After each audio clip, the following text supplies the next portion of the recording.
Thanks, Donna, and hello, everybody. We're glad you could join us today to discuss our 2017 Request for Proposals funding opportunity. As Donna said, I'm Kate Diffenderfer, Senior Grant Specialist here at Enterprise, and I'll be leading you through the presentation today. I'm joined by our other grant specialists, Teresa Crane and Diane Westcott, as well as Elise Woods, our Contracts Administrator, and Marisa Pierrota, our Director of Grants and Contracts. We will also be hearing from Dwayne Marsh from the Center for Social Inclusion a little bit later on in the presentation. So the purpose of today's webinar is to provide a general overview of the Section 4 grant program and the Request for Proposals application process and its requirements. And then at the end, we'll give everyone a chance to ask questions.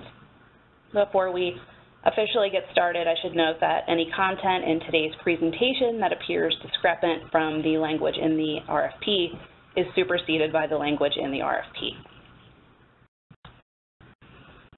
So again, funding for this grant program is from the Department of Housing and Urban Development Section 4 Capacity Building for Community Development Program, which we're going to refer to as Section 4 from here on out. And the purpose of the Section 4 program is to enhance the technical and administrative capabilities of CDCs, CHODOs, and organizations serving Native American populations with a defined mission that includes affordable housing, such as tribes, tribally designated housing entities, or tribal housing authorities. And these Section 4 grant funds are used to build their capacity to carry out community development and affordable housing activities for the benefit of households with low income, which for the purposes of this program are defined as 80% AMI or below. So I guess as you all know, this is a two-step application process, the first step being our letters of interest, and then the second being the full proposal, which is where we are now. And to submit a full proposal, applicants must have received an invitation to apply. In that invitation letter, you are given access to materials that you need to submit a proposal, along with a copy of the RFP itself and a guide explaining how to submit the proposal. So as part of the RFP process, each applicant is required to complete a proposal budget, which is your attachment A, a proposal narrative, attachment B, and a questionnaire called the Questionnaire for Subrecipients of Federal Funding. And once these documents have been completed, you'll upload these via the RFP online submission form. So just a few quick notes about each of the required documents.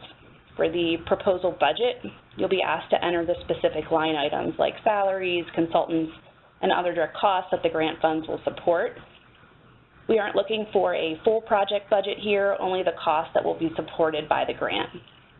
This year we included an instructions page that explains the step-by-step how to fill out the form, and you can find that on the first tab of the template. And we're asking you to submit this in Excel. In the proposal narrative, the first page explains the instructions on how to complete the form and also includes our formatting requirements.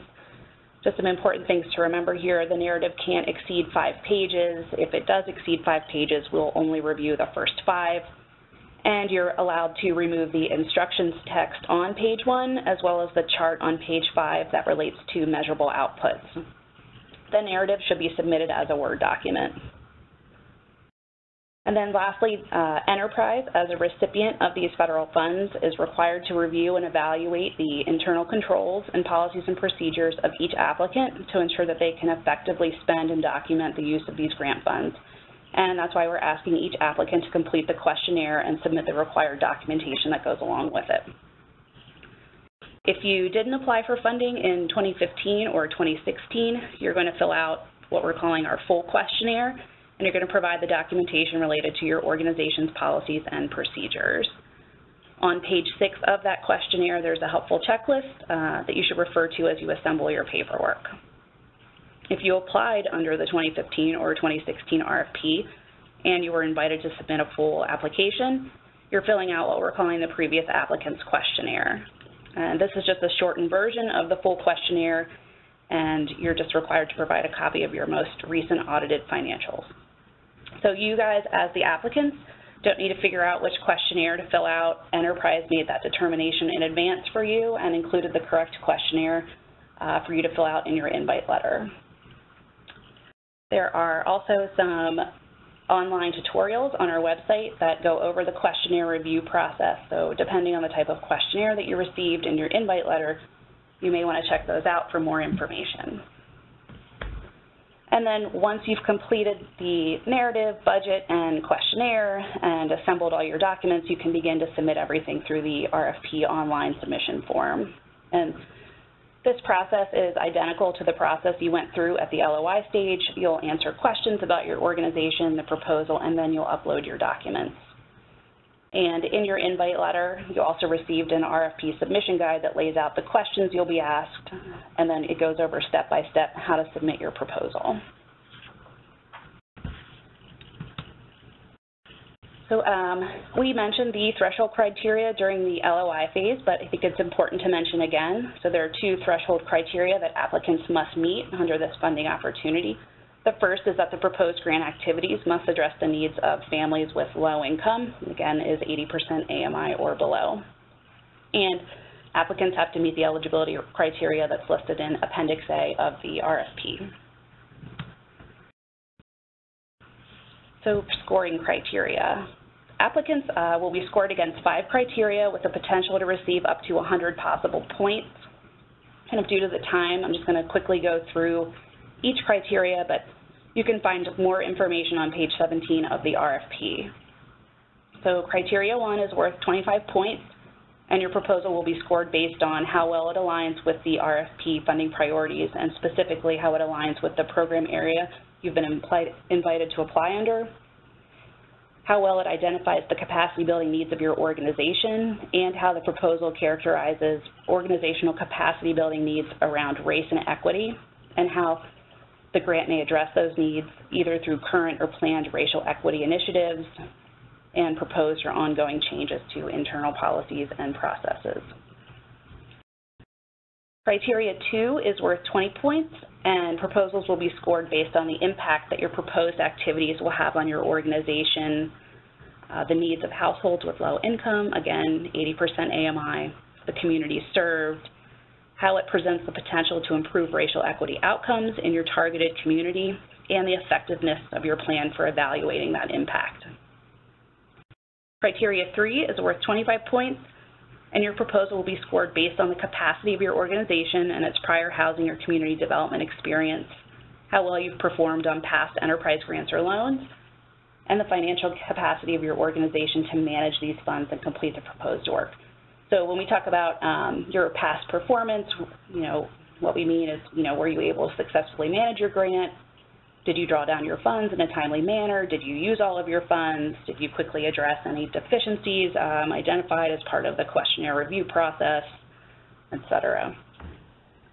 Criteria 4 is worth 20 points, and reviewers will be scoring your application based on how feasible it is to carry out the activities that you've proposed and on your readiness to proceed if you're awarded a grant. And lastly, criteria 5 relates to the budget and is worth 10 points. Reviewers will be scoring based on how reasonable the budget is compared to the proposed work, and if what you're proposing is eligible in terms of costs and activities.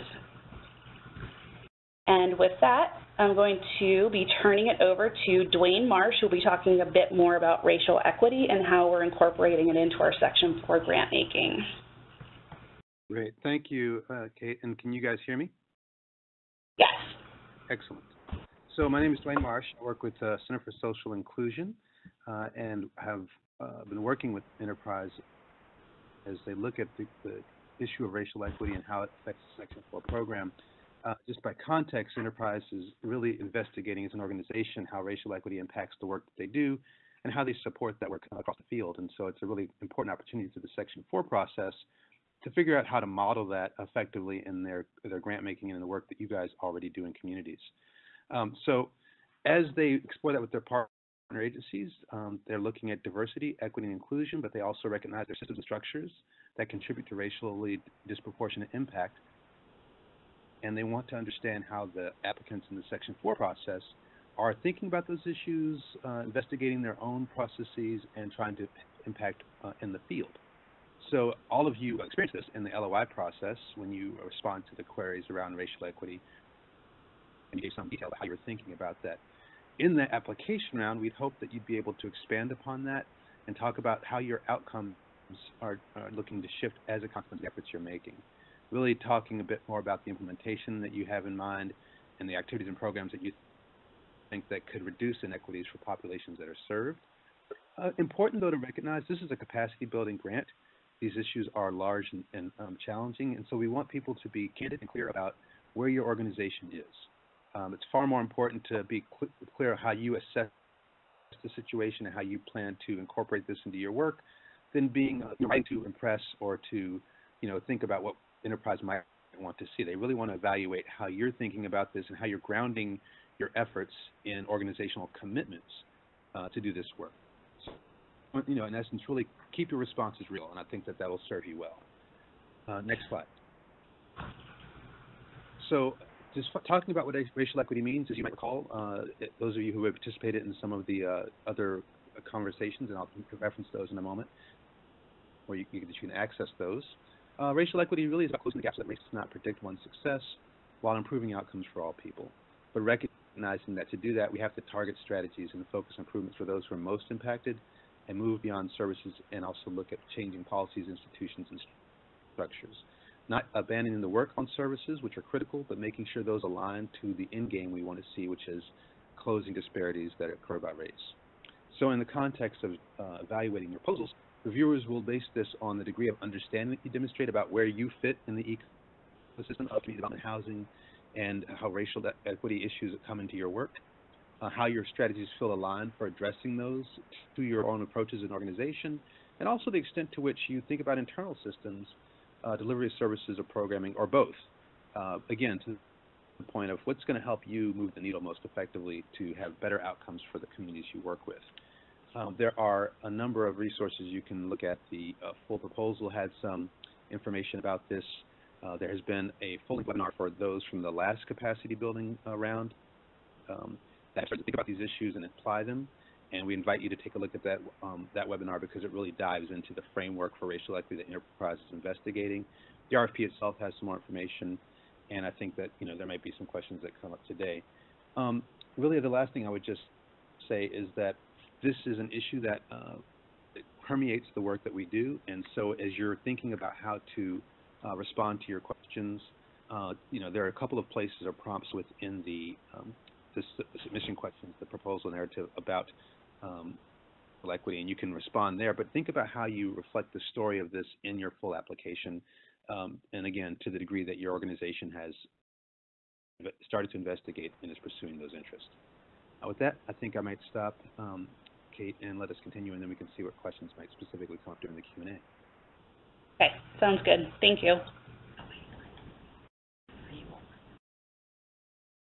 So your submission deadline is August 7th at 8 p.m. Eastern Daylight Time. We encourage everyone to begin the application as early as possible, to review the narrative document for format requirements, and to submit the proposal before that deadline to avoid any technical issues. If you encounter any problems uploading documents or submitting your proposal, please email rfp@enterprisecommunity.org prior to 8 p.m. Eastern on August 7th for assistance. If you email us hours after the deadline or the following day to say that you encountered problems, unfortunately we won't be able to provide any assistance or review your application. The the RFP online submission form will be closed promptly at 8 p.m.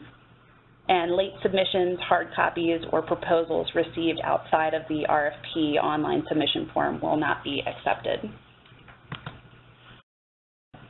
So for the next few slides, we'll just discuss a few things for you to keep in mind as you prepare your proposal and a few things to get you prepared should you receive a grant award. So we'll start with DUNS and SAM, which applicants will be asked if they have a DUNS number and an active registration within the System for Award Management, or SAM, on the RFP online submission form.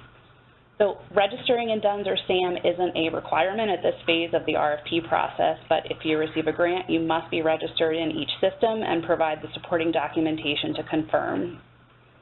So it's free to register in both DUNS and SAM, and it doesn't take much time, so we'd encourage everyone to register now just to have everything lined up. or if your organization has registered in the past, we just encourage you to make sure that everything is current. If you do receive a grant award and you don't have these registrations in place, it could delay the processing of your agreement.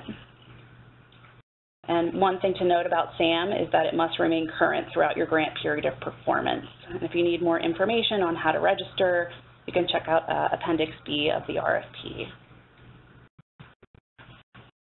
So as you prepare your proposals, we wanted to share a few examples of the most common types of costs supported by our grants. And the most common costs include staff salaries, fringe and indirect costs, consultant expenses to help grantees with organizational or program development, staff or board training, computer software or hardware, and architectural or engineering services.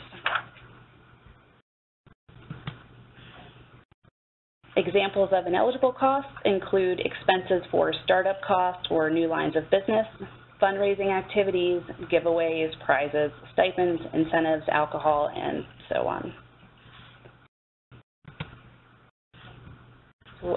Working with consultants.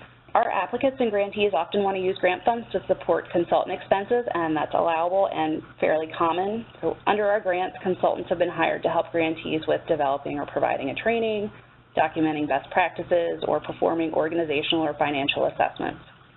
One thing that consultants can't help with or work on under these grants are activities related to fundraising or advocacy, so please keep that in mind if you plan on hiring any consultants. The expectation is that consultants will be selected through a full and open competitive process, and that they have the skills and ability to successfully perform the proposed work. Consultants must also charge rates that are consistent with the rates that they charge on their other grants or contracts. And if they're proposing to charge indirects, they have to share a copy of their indirect cost rate agreement with the applicant, or if they don't have a cost rate agreement, they can elect to charge a de minimis indirect cost rate of 10% of total modified direct cost.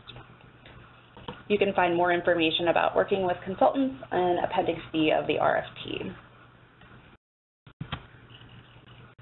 So moving on to match. For every Section 4 dollar that enterprise receives, it must identify private match in an amount of 3 to 1. And under this funding opportunity, enterprise is requesting that grantees assist with meeting that requirement. Match under this program is from a private source. Funds from public or federal sources cannot be used. It is verifiable from recipients' records. It's not included as contributions for any other federally assisted program or project, and it's allowable under applicable cost principles. Match must also be certified by the applicant or grantee, meaning you need to sign off on a form that will be provided by Enterprise certifying that what you're providing is privately sourced and accurate. And you must also provide supporting backup documentation for each match source proposed. So below are some examples of acceptable match and the types of supporting backup documentation that you'd be asked to provide. So if you are using donations from individuals, the supporting backup documentation would be copies of checks. If it's a foundation or a corporate grant, the backup documentation would be a copy of the check and a copy of the award letter. If you plan on using a line of credit, we can only use the amount that has been drawn down, and we'd request a copy of the loan agreement and bank statements or wire receipts to confirm that the funds have been received. So the subject of match usually generates a lot of questions, with the most common being, how is match calculated? So again, under this funding opportunity, match is requested at a level of 3 to 1. So if your organization's requesting $50,000, a match of $150,000 from private sources would be requested. Another common question we get is, what if my organization can't provide match at 3 to 1 or at all? And if you fall into this category and you are awarded a grant, Enterprise staff will work with you to discuss and identify possible sources of funding that can be used as match. And then lastly, we hear, or we're asked, can you tell me if blank can be used as match? So during these webinars, we always receive a lot of questions about match, and it's hard for us to determine if a source of funding could be used as match without reviewing the supporting backup documentation or really having a good understanding about how the proposed match funds tie to your organization or the proposed project or activity you're requesting funding for. So we won't be spending a lot of time on these types of questions today. So if you have a specific question about match as it relates to your application, please email the RFP mailbox and we'll provide some guidance. And again, just two things to remember about match is that it has to be from a private source, and the documentation that you share with us, so your paper trail, has to clearly show that without a doubt it is coming from a private source. Some important dates again, your submission deadline is August 7th at 8 p.m. Eastern Daylight Time. And if you receive a grant award, our expected notifications will be going out around September 15th. Some reminders again, Enterprise is only going to be considering full proposals from organizations that have received an invitation to apply letter. Each applicant must complete and submit all of the required templates that have been provided by Enterprise, which includes the proposal budget, proposal narrative, and the questionnaire, along with the supporting documentation, and everything must be submitted via the RFP online submission form. And again, just make sure you follow the instructions and formatting requirements for the required RFP documents. We're asking that you do not upload any documentation not required or requested. Again, applications must be submitted via the RFP online submission form by 8 p.m. Eastern Daylight Time on August 7th. Applications received after this date or time will not be considered for funding, and the form will be deactivated promptly at 8 o'clock p.m. Eastern. Again, if you encounter problems uploading any documents, email rfp@enterprisecommunity.org prior to the deadline for assistance. If you, again, email us hours or days after the deadline, we won't be able to review your submission. Any questions about the Section 4 RFP can be submitted to rfp@enterprisecommunity.org. And lastly, if you are awarded a grant, here are just some things to keep in mind. Once an award letter is issued, Enterprise staff will follow up with you to collect the necessary documents that we need to prepare and issue your grant agreement. We'll be working with you to finalize your scopes of work and budgets. We'll make sure that you're registered in DUNS and SAM, and we'll be closing the loop on or identifying next steps related to the questionnaire review process. So depending on how quickly we can collect this information from you will make a big difference in how quickly we can process your agreement. If things aren't in place or if we're waiting for a response, there will be delays in processing. The grant periods of performance will begin on September 1st, 2017, and will generally run for 12 to 24 months. Again, staff will work with you to create a period of performance that's reasonable. And unfortunately, we cannot start grants any earlier than September 1st. This is a cost reimbursement grant program. You must incur costs within your grant period of performance first before submitting a disbursement request. And when you're ready to submit your first disbursement request, you'll be required at a minimum to submit an activities report detailing the work done to date and progress against your outcomes. And more information about the grants process can be found in the Enterprise Grants Guide, which is on our website. And with that,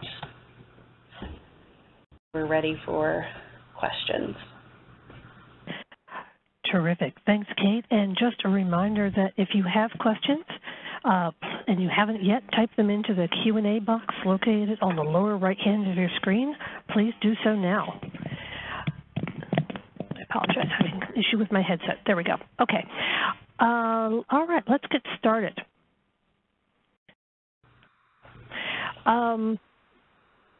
Let's see. We were invited to submit a full proposal for half of what we requested. Are there specific line items Enterprise would prefer to fund, or should we decide how to distribute that money across the line items in the original submission? So in your invitation to apply letter, if there were specific activities that our market felt you should focus your proposal on, that would have been included. If you don't have any specific comments, then I would say it's up to you to determine how best to use the grant funds. Okay. Next question. Are the chart for match and chart for measurable outputs a part of the 5-page limit? If so, can we delete lines on the output chart that don't apply to our project?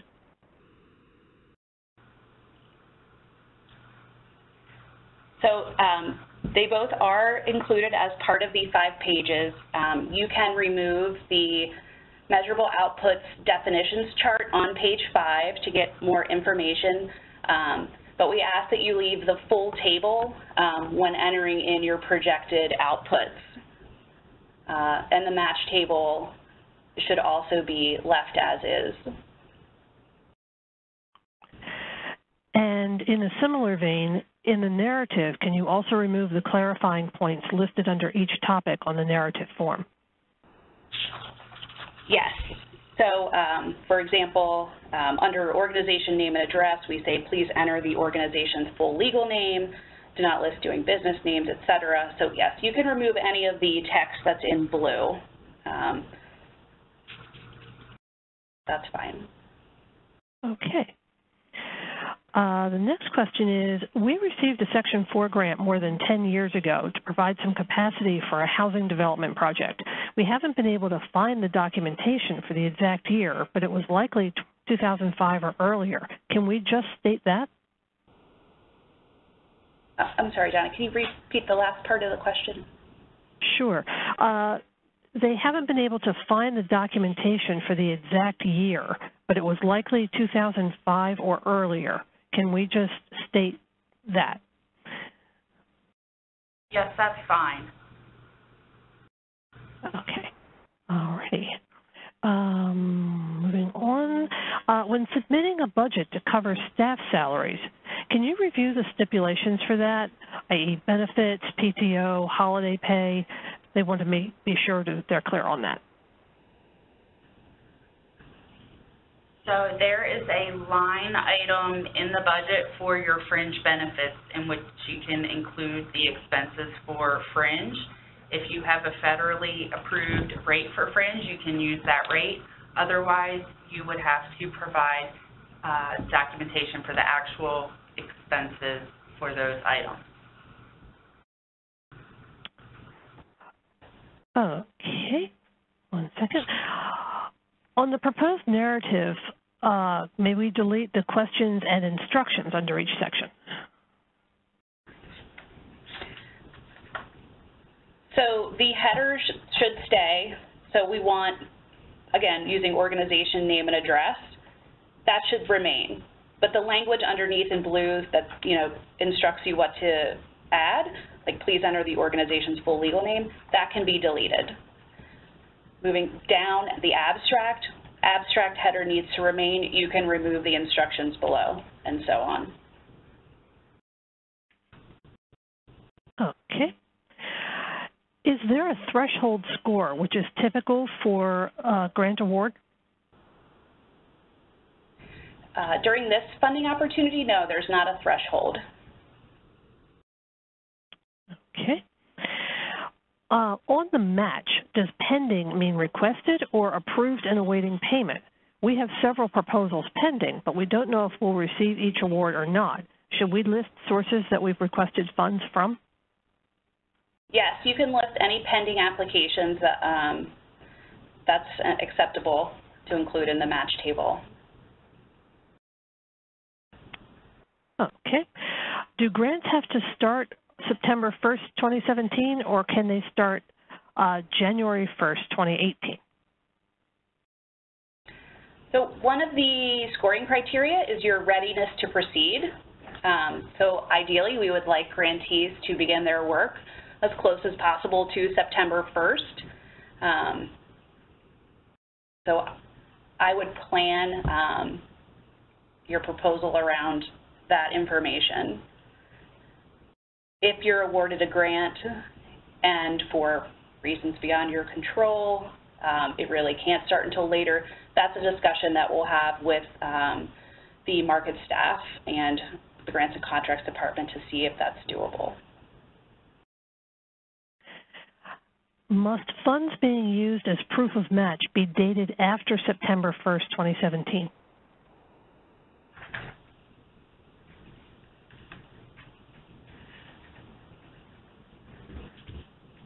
We would prefer that the match funds come in that you're using for your project are received during the period of performance of your grant award, but we can accept match funds that were received earlier as long as they were received after November 7th of 2016.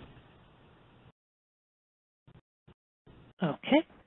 Could you explain the difference between impact and output/outcomes?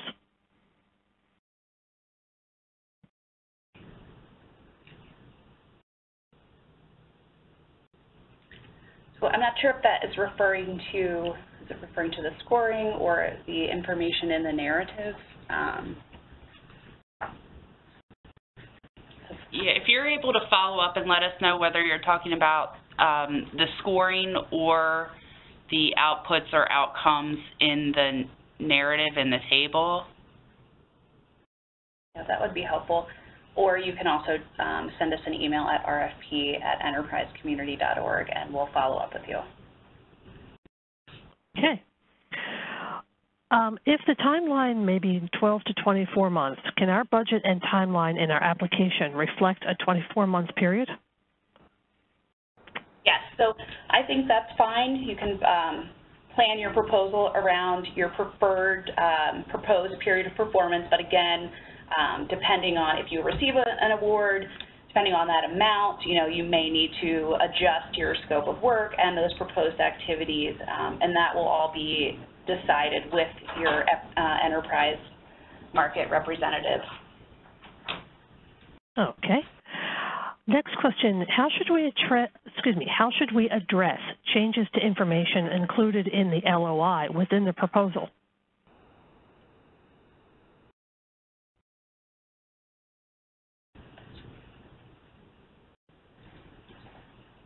I'm not sure I fully understand the question. This might be another one for follow-up to the RFP mailbox so we can just get some clarification. Okay. Are general operating contributions allowable as part of the match?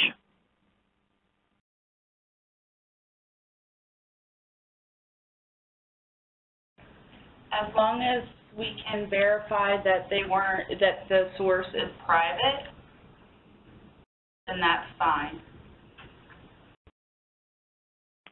Okay. Can we change the amount we're requesting since we were notified that we will not receive the full amount? This will affect our match amount. Yes, that's fine to make the adjustment. Okay. And more on the LOIs. We put in an LOI for 24 months, and our budget was also cut in half. Can you clarify if you're asking for 12 months or 1/2 the expenditure over 24 months? So your period of performance should be kind of a realistic time frame for you to complete the proposed activities in your application. So depending on what that is, it could be 12 months, it could be shorter. It just depends on what you're proposing to do. So unfortunately, we can't really give you too much guidance. That'll be up to you to decide. Okay. Our budget exceeds the amount of funding we're seeking under the Section 4 grant. Costs include consultants and staff time. Would it be easiest to only include staff time in this application? Would that be reviewed negatively?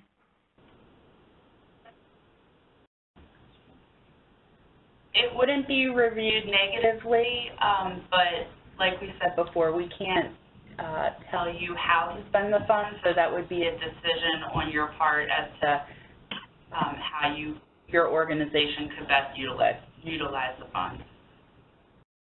Okay. If it's a cost reimbursement program, is there a specific area of the agency from which we are to first expend resources? No, so depending on, if you get a grant award, we only ask that and you can only submit a disbursement request once you've incurred costs. And again, those costs have to be incurred within your start and end date of the grant. So.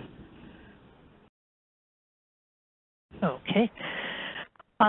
For the output of For the output of the number of organizations served, is this only community-based organizations, or may we include specific city, county departments that benefit from our project?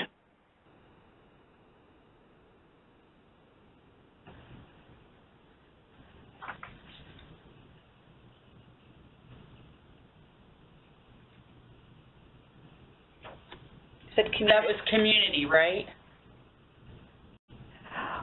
Yes, the question is it only community-based organizations, or may they include specific city or county departments that benefit from the project?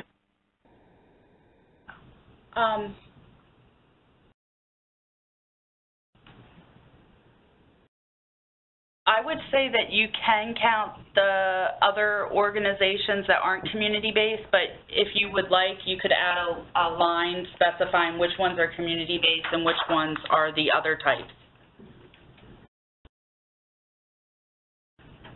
Okay. Let's see. Can we use the 10% indirect cost rate regardless of whether we have a HUD-approved rate?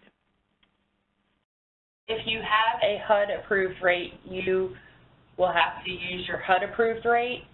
The 10% de minimis rate is for organizations that do not have an approved indirect rate.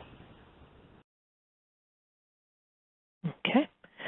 The questionnaire asks, have you received funding from this federal program before? By this question, is Enterprise asking for enterprise federal funding previously received or any Section 4 funding? Any Section 4 funding. Okay. Can we change the scope a bit by not having as many cases as anticipated? We stated that we would have 40 clients in the first year, but it will probably be half that amount. We will provide a clear justification as to why the change. Yes, that's acceptable, and you can make that change. Okay. If an applicant does not currently have the full 3-to-1 match funds, will that negatively impact the proposal in review? Will it make the proposal less competitive?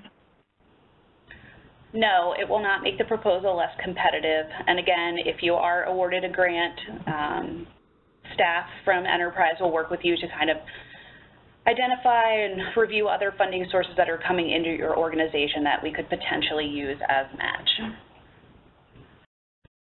Okay. We've heard that there's an average amount of funding that will likely be distributed to accepted applicants.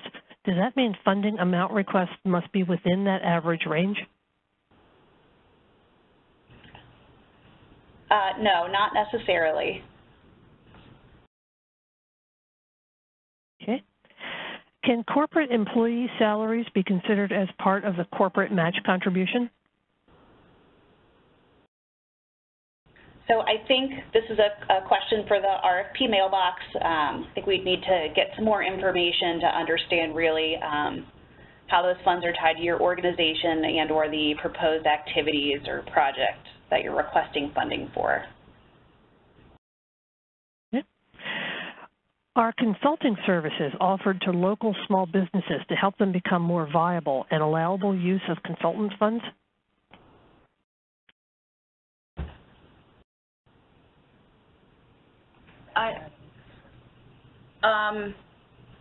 Yes, if you're hiring the consultant to help you out with your project, then yes, that would be an eligible expense.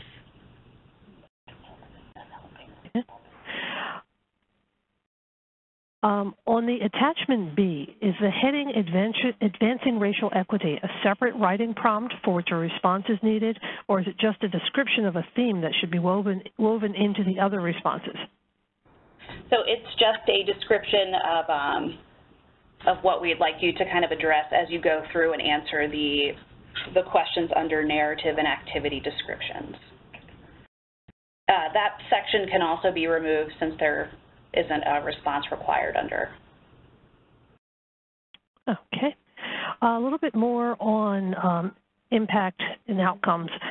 The question 4 on page 2 discusses impact. Then on page 4, it talks about outcomes/outputs.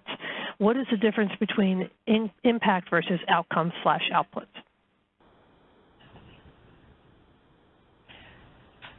Dwayne, do you have a good response for this? I know that we've talked about this before, so I think that you might be able to make this a simpler answer than we did. Well, I mean, what I would say, generally speaking, is, and I want to go back to question 4, page 2, and look at it more closely. But the outcomes are the things, the end game, if you will, that we're trying to shift in terms of change. Outputs are steps that get us towards achieving those outcomes, and should feed the outcomes that you're actually trying to, to affect. And I need to go back and look at page 2 to see what we said specifically about impact, so I don't want to misdirect there. I will say, from the racial equity perspective, we recognize that the outcomes often require multiple systems to be affected.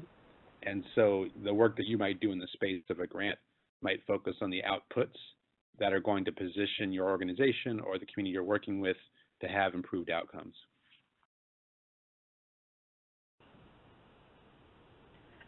Okay, great. Thank you, Dwayne. Next question. Going back to the budget requirement, can you restate whether the budget should reflect the entire project, or are we outlining only the funding from enterprise? Right. So your proposal budget should only include expenses that you would like the grant to support, not the full project budget. Okay. How many organizations have been invited to submit an application in this round? So we had 213 applicants that were invited to submit a full proposal. Okay. Is an applicant allowed to add additional outputs currently not shown on the outputs chart? Yes, that's fine. Okay. Clarification. Did Kate just say that we can delete the advancing racial equity section of the narrative in attachment B, and that we just need to address racial equity in the narrative and activity description section? Yes, Kate did say that. That's correct. You can remove that section. Okay, great. Scrolling through. Okay. If your objective is to create a brochure and to utilize a marketing or PR firm to do this, would this be considered a consultant or just a general service or activity?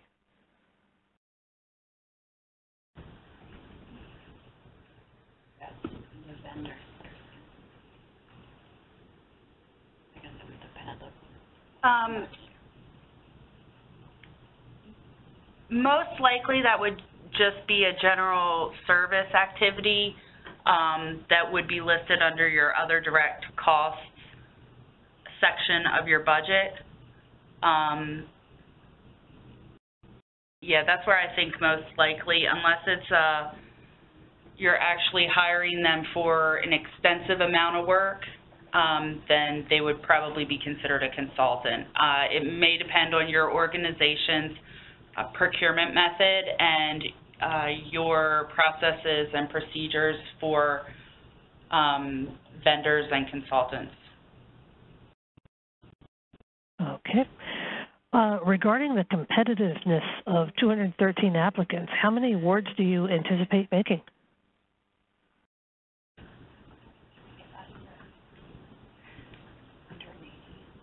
So last year we had similar numbers, and we ended up awarding 180 organizations. Okay. Looking for some more questions. Still got some time left in today's session, so feel free to type those questions in. And let's see. Just a reminder, excuse me, that this session has been recorded, so if you happen to miss any part of it or simply want to revisit, we will be making that available along with, I believe, a copy of the PowerPoint as well. Just taking one quick look to see if we get anything else in. I'm not seeing it. Kate, did you have any sort of wrap-up words for us while we wait to see if we get any last-minute questions? Well, I would just say that if you have any additional questions, please reach out to us through the RFP mailbox, and the address is up there on the screen, and we'll get back to you as soon as we can, and best of luck with your proposals. Great. Now, I'm not seeing any more questions, so you all get a few minutes back in your schedule, and I'd like to thank Kate and Dwayne for their presentations today, and certainly thanking you, all of our attendees, and best luck to all of you. This concludes today's session. Goodbye.